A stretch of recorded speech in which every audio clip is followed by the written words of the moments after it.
caminada, un escribano serio y cerrado tirándole besos a un abogado. No, era del propio... ¿Qué tal? Pueden, ya empezamos a hablar.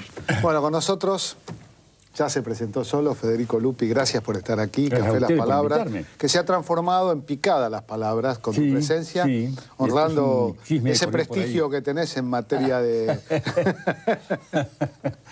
Raudamente corrió el chisme. Por lo dije una vez en La Plata, había un bar famoso, que está todavía varios restaurantes, La Aguada. Y el dueño, no como con descendencia graciosa, sino porque era una política de su hombría de bien, ponía un largo pedazo de papel de estraza blanco y lo llenaba de picada de salamín, queso, maní, pedazo de pan, muy barato. Cerveza, cenábamos eso, almorzábamos eso a veces. Era muy condescendiente con la gente de bajos recursos. ¿No extrañas las tapas de España? Sí, mucho. O ahora con la crisis las tapas ya... Mucho. La comida española la extraño mucho, pero muchísimo de verdad, ¿eh? ¿Cuántos años viviste allá? 8. Pero vas y venís, ¿no? No es que... Bueno, no, ahí he estado yendo y viniendo, ahora no, porque, bueno... ¿Ya te quedas acá? No sé, no lo sé. La verdad que no lo sé. Pues tengo una etapa en mi vida en que voy donde el trabajo me lleve, no tengo afincamiento demasiado... Además, si estás enojado acá, como hablábamos antes, creo que también tenés razones para estar enojado allá hoy en día. España me ha pegado muy duro, porque, sobre todo porque le toca a un gobierno socialista hacer esto, ¿sabes? Qué duro, ¿no? No hacerlo, digo, meter la pata... Papandreou también, un gobierno socialista, en Grecia también, un gobierno socialista. Pero que allá se encontró con basura abajo de la alfombra brutal. Una mentira grande que era Caramaldi, que dibujó durante 4 años. Y dibujó todo, mintió todo. Se lo pasó por el... ¿no? Lo controlaron para hacer el negocio. Pero acá venían de una veintena de años realmente notables en mucho sentido, con el error aquel que vos sabías del monocultivo, ¿no? Puramente construcción. Cuando se rompió eso... Qué linda manera de llamar monocultivo a la construcción. Es muy buena definición, claro. Verdad, sí. ¿No? Es excelente. La verdad que este momento del socialismo tomando estas medidas son parecidos al año 1914, cuando Rosa Luxemburgo y sus socialdemócratas se sienten decepcionados cuando el grueso de los diputados socialdemócratas alemanes votan a favor de la guerra, ¿no? Y que ella decía que un obrero alemán se mate con un obrero francés no tiene ningún sentido, o sea, no hace a la causa del socialismo, ¿no? Y estas decisiones que toman los dos socialdemócratas, Zapatero y Papandreou, de bajar los salarios, ahora, de meter ajustes, increíble. Has sido testigo directo porque es interesante poner espejo contra espejo, armando como una estructura en abismo la crisis argentina del 2001 y la crisis española, ¿no? ¿Cómo ves esta? ¿Qué cosas tienen iguales, qué cosas distintas? Igual es una cosa que cuando se produce aparece como un fogonazo de claridad y uno entonces cree que es un sabio porque lo ve, ¿no? Parece que se agarró de improviso el lamparazo, ¿no? Mirá, cuando se gobierna con arreglo a los cánones de las corporaciones hegemónicas, el resultado es este. El resultado es este, sea socialista o lo que fuere. Si no tomas las medidas concretas, aquellas que supuestamente dictamina tu propio sentido ideológico, largamente, tardíamente, cortamente, te van a pasar esto. Va a pasar esto. Sí, además es como alguien decía, ¿no?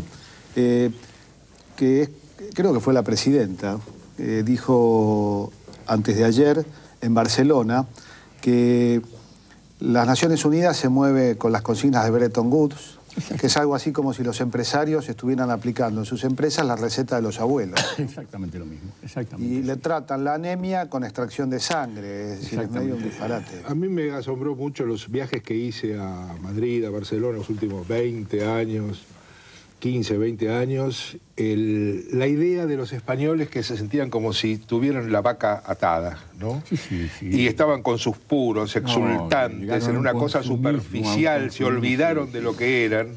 Sí. Y me parece, bueno, que eso también nos pasó a nosotros con la convertibilidad. Creíamos que se llamaba primer mundo, vaca atada. Es la misma fantasía imposible, ¿no? La diferencia es que nosotros tangueramente teníamos la posibilidad de hacer un poco de ironía sobre nosotros mismos, y no nos la creíamos del todo, eso del misil al primer mundo.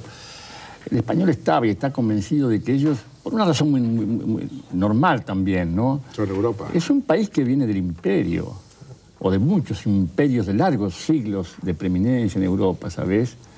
Iba por el barrio cerca de Lavapiés y ve un pequeño barcito, el Imperio, ¿sabes? El Imperio. Uno dice, bueno, es un chiste, puede ser una simple... Es una nostalgia, semántica, es una nostalgia. Tiene que ver un con un sentido de identidad que ha estado ligado a eso. Y de pronto este frenazo brutal de la economía, ¿no? Y del socialismo. Esto es muy duro. Pues fíjate vos qué curioso. Ninguna medida de las previstas hasta ahora o enunciadas hasta ahora ha tocado siquiera, aunque sea tangencialmente, el mundo del privilegio, Hoy escuché algo, no sé, que iba a aumentar los impuestos para los sectores. Que iban a, sí. Hay un chiste de Vergara en El Público que es muy lindo, que le dice a un obrero, dice, no te preocupes, pues yo te di el golpe ahora estás golpeado, pero ya estás sabiendo qué pasa, estás procelosamente pasando un tema amargo, pero ya está. A ellos los ricos los tengo en espera, los agonizo esperando, y dentro de 6 o 7 años, ¡shac! Qué bueno.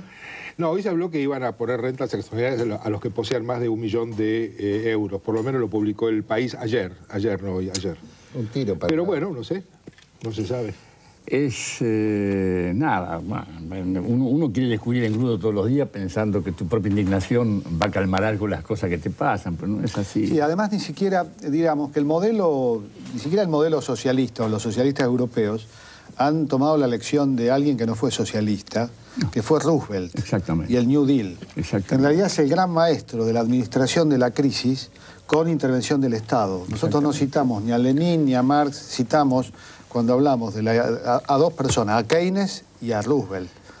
Y fundamentalmente eso, ¿cómo no se aprendió en tanto tiempo que no puede haber una nación o un Estado sin Estado? Sí. Que tiene que haber alguien que regule, que sea árbitro de aquel señor que se abuse y del tipo que se hace el indolente, alguien que ponga un poco de orden. Tiene que estar el Estado. Porque a mí lo que me parece que el capital financiero tiene tomados a los países más fuertes. En el caso de Europa tiene tomada Alemania, tiene tomada Inglaterra y tiene tomada a Francia.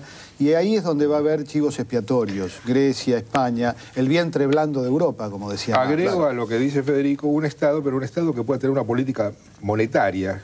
Y en Europa son los fuertes los que la tienen, Alemania y Francia. Grecia no tiene política monetaria, España no tiene política monetaria, ellos no pueden hacer lo que quieren con el euro. Están atados absolutamente a las decisiones de los grandes que hoy en día se manejan en Bruselas con una burocracia brutal.